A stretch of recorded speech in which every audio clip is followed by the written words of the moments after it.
자, 리버풀의 누네스 얘기를 좀 할 텐데 누네스가 그때 사실은 맨시티전 이후에 네. 탐욕이다 하면서 좀 비판을 받았었는데 아, 네. 지금 저희 주제 보세요. 프리미어리그 최고 공격수는 사실 누네스? 어떤 기록이 있나 봐요? 뭐 여기 지금 나오고 있는 기록들 보면 네네. 슈팅 뭐 시도 횟수 1위. 1위야? 박스 안에서 볼 터치한 횟수 1위. 박스 안에서 볼 터치한 비율 1위. 아주 좋아요.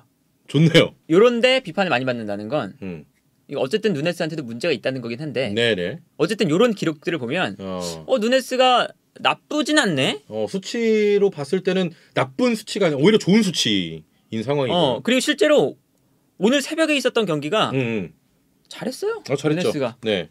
득점도 하고 골대도 맞추고 또 잘했습니다.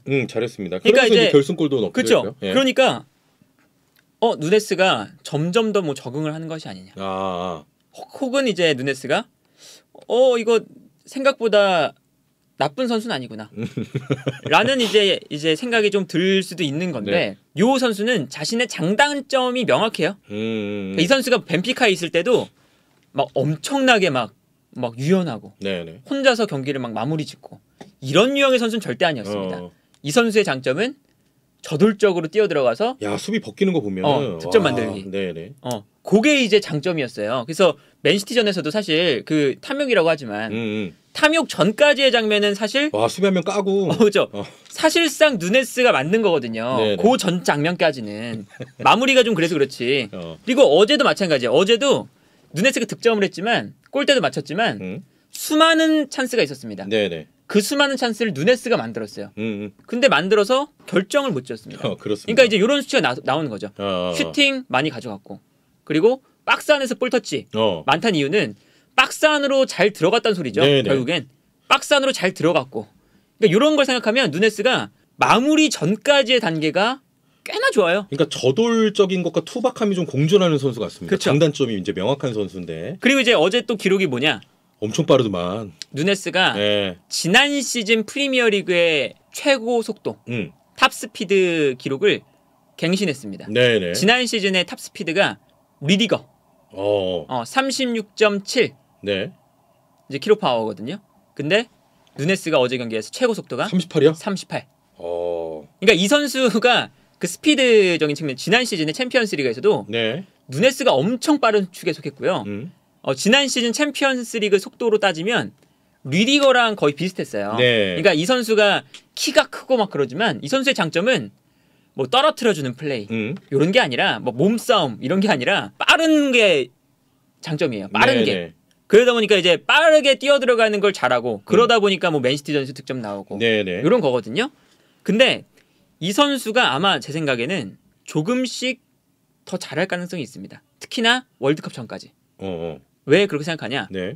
누네스가 지금 월드컵 전까지 처해 있는 상황이 뭐냐면 월드컵 전까지 지금 조타랑 루이스 디아스 왼쪽 측면 공격수가 없어요. 그래서 지금 리버풀은 어쩔 수 없이 얘를 왼쪽에 써야 되는구나. 왼쪽 측면 쪽에 쓸 수밖에 없는 상황입니다. 그래서 요 이제 그 어제 기록들인데 특히나 뭐 오른쪽 기록을 보시면 될 것 같아요. 오른쪽에 보시면 27번 누네스가 있죠.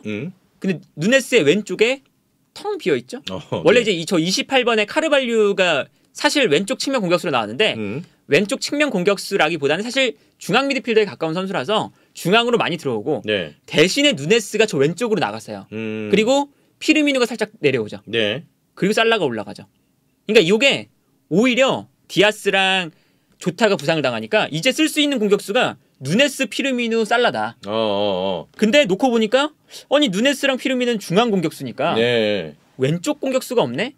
라고 했는데 사실 누네스가 벤피카나 우루과이에서도 왼쪽이지. 왼쪽에서 많이 뛰었고요. 중앙으로 나와도 왼쪽으로 돌아뛰었습니다. 그러니까 결국에는 누네스를 왼쪽 측면에 쓰는 것처럼 쓰면서 누네스가 왼쪽, 피르미누가 중앙, 오른쪽에 살라. 이렇게 쓰면 되는 거거든요. 이게 또 밸런스가 살짝 맞아요. 그리고 오히려 누네스가 최전방 공격수에 나오면 살라도 앞으로 뛰고 누네스도 앞으로 뛰어서 서로 겹치는데 누네스가 그냥 아예 자기가 좋아하는 심지어 누네스가 전방에서 그냥 뛰어가는 게 아니라 왼쪽 측면으로 나왔다가 뛰어들어가는 걸 잘하는데 지금 최전방 공격수에 계속 두니까 동선도 좀 어색했어요. 이 선수가. 그런데 누네스를 그냥 왼쪽에 빼니까 자기가 하고 싶은 플레이 하고 네네.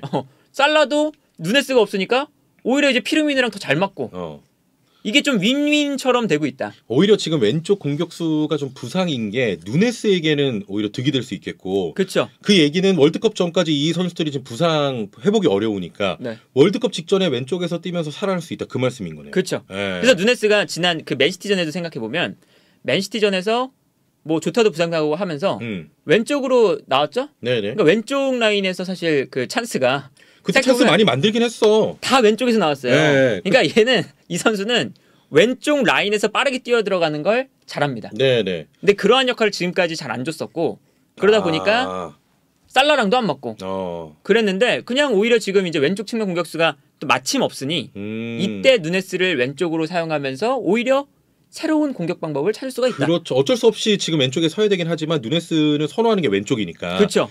누네스는 이제 드디어 내 자리 왔다. 이럴 수 있는 거고. 그리고 어제 또 잘하더라고요. 예. 계속 이제 저돌적인 스타일이잖아요. 황희찬 선수가 황소라고 불리는 것처럼 그런 느낌이거든요. 계속 그냥 저돌적으로 밀어붙이고 상대 선수랑 계속 경합하고 하는데 네네. 스피드가 아까 보셨던 것처럼 너무 빠르니까. 그렇죠. 그러니까 상대 수비가 부담스럽게 만드는 플레이들을 많이 해요. 그러면서 상대 수비가 하다가 실수 나오고 네네. 거기서 이제 슈팅 찬스 잡고 이런 게 누네스의 장점이거든요. 그 맨시티전도 사실 패스만 줘서 만약에 살라가 해결했다면 찬스 엄청 받았을 거예요. 그럼요. 네. 혼자 만든 게 많으니까. 만들었으니까. 근데 이제 그런 플레이를 잘하는데 자기가 이제 뛸 수 있는 위치에 가니까 더 잘한다. 네. 근데 좀 한 가지 우려되는 거는 네. 이제 월드컵 전에 살아날 수 있는 거잖아요. 이제 본인 자리를 가니까. 그렇죠. 우리나라 대표팀 입장에서는 좀 겁이 나네. 그렇죠. 그리고 이런 스타일 그때 뭐 레앙 어제 말씀드릴 때도 말씀드렸지만 네네. 이런 스타일에 우리가 쉽지 않을 것 좀 같은데. 약해요. 네. 그러니까 피지컬로 둥둥둥 뛰어오는. 그러니까 한 체급 좀 높은 공격수가 막 피지컬로 막 찍어 누려. 네네. 근데 뭐 김민재는 괜찮죠. 김민재는 가능하죠. 김민재 가능한데 이제 김민재 이외의 수비 라인 뭐 우리 그 선수단 생각해 보면 이제 아무래도 그 이제 우루과이나 요 이제 팀과 우리나라의 이제 팀의 차이가 좀 크잖아요. 그래도 네네. 그렇기 때문에 여기 좀 우려가 되는 거죠. 그렇죠. 다만 이제 이 선수의 아까도 단점을 얘기했습니다. 장단점이 명확하기 때문에 투박함을 좀 해결할 수 있는 건 이 선수의 과제기도 하고 리버풀의 과제겠습니다. 그것만 해결하면 사실 누네스가 무서워. 진짜 무서운 선수가 될 수 있거든요. 그리고 이제 어제도 보시면 이 선수가 박스 안에서 어쨌든 그 지난 시즌에 챔피언스리그 그리고 뭐 그 포르투갈에서 XG 값, 그 손흥민 선수가 XG 값 대비 득점 많이 한다 이거잖아요. 골 기대값. XG 값 대비 득점이 가장 많은 선수가 누네스예요. 결정력은 있단 소린데. 그렇죠. 그러니까 그래서 어제도 되게 어려운 상황에서 어쨌든 골대 쪽으로 차긴 해요. 네. 이 선수가 어떤 거냐면 볼을 많이 가지고 있잖아요. 그럼 시야가 좁아집니다. 볼을 많이 가지고 있으면. 근데 그냥 올라온다. 크로스가 올라온다. 간결한 거지. 자신한테 이렇게 딱 와. 뛰어나가는데. 거기서 그냥 한 번, 두 번 터치로 슈팅 맞는다. 그렇죠. 요건 잘해요. 네네. 그래서 XG 값이 높은 거거든요. 지난 시즌도 벤피카가 되게 이제 저돌적인 축구를 했어요. 벤피카가. 그래서 뺏자마자 뛰어나가는 누네스에게 패스. 누네스가 마무리. 그래서 이게 벤피카가 간결하게 축구를 하면서 누네스가 잘한 거였거든요. 네네. 그러니까 누네스는 결국에 그런 거죠. 지난 그 맨시티전에서도 어쨌든 시야가 좁으면서 미스가 나왔던 게 드리블 돌파하다가 나온 거잖아요. 자기가 뭔가 막 끌고 나가다가 그런 장면보다는 뛰어나갈 때 패스, 마무리 요것만 시키면 오히려 더 좋다. 그리고 이제 만약에 그 누네스가 그런 것까지 좀 성장을 한다면 시야를 넓게 본다거나 그러면은 그런 것까지 된다면 프리미어리그에서 또 어떤 사실 저는 매우 좋은 선수라고 봅니다. 네네. 근데 이렇게 비싸게 주고 산 선수를 뭔가 계속 장단점 분석하고 잘할 거다라고 얘기하는 것도 좀 그렇긴 하다. 그렇죠. 근데 이제 뭐 어쨌든 딱 이제 그 여름 이적 시장에서 영입할 만한 공격수가 마땅히 없는데 리버풀은 영입해야 되고. 네네. 그러다 보니까 높게 책정이 되고. 어쨌든 그래서 영입을 한 거긴 하잖아요. 네네. 그러니까 지금 리버풀은 이 선수를 어쨌든 비싼 돈을 주고 영입했으니 이 선수를 가장 잘 쓸 수 있는 위치에 활용해야죠 지금. 둬야 된다. 네네. 그리고 이제 어제 뛰는 위치가 가장 잘하는 위치인 것 같다. 그래서 이 왼쪽 기록 보시면 누네스가 중앙에 있지만 왼쪽 측면으로 살짝 이게 비스듬히 나가 있는 걸 볼 수가 있죠. 그렇네요. 계속 절로 나간 거예요. 이제 그런 이제 플레이들을 누네스가 아마 남은 기간 동안 뭐 루이스 디아스나 조타가 돌아오기 전까지 할 거기 때문에 그때 누네스의 활약을 한번 지켜보시는 게 좋을 것 같다. 이제 진짜 시험 무대 같은 느낌이긴 하네요. 그렇죠. 본인이 원하는 자리에 딱 그렇죠. 투입이 됐으니까. 자, 아무튼 리버풀의 누네스 어떤 수치나 지금 이제 앞으로의 활약 여부도 살펴봤습니다.